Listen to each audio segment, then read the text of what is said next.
ഞങ്ങൾക്ക് ടിക്കറ്റ് കൊണ്ട് വരാൻ പറയാം അച്ഛനോട്. അത്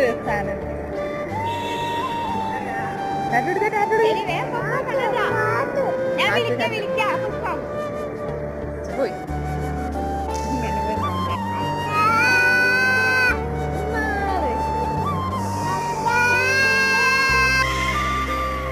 രാധ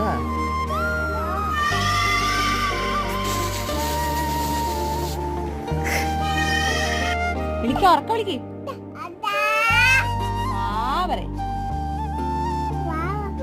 ഓരോ പ്രവാസിയുടെയും ലീവ് കഴിഞ്ഞുള്ള തിരിച്ചുപോക്കുകൾ ഇങ്ങനെയായിരിക്കും അല്ലേ?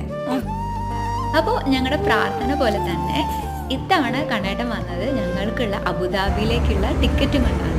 അപ്പോൾ ഇനിയുള്ള ഉണ്ണിക്കുട്ടൻ്റെ വിശേഷങ്ങളൊക്കെ അബുദാബിയിലാണ് കേട്ടോ. അപ്പോൾ എല്ലാവരും ഞങ്ങളെ വീഡിയോസ് കാണണം, സപ്പോർട്ട് ചെയ്യണം.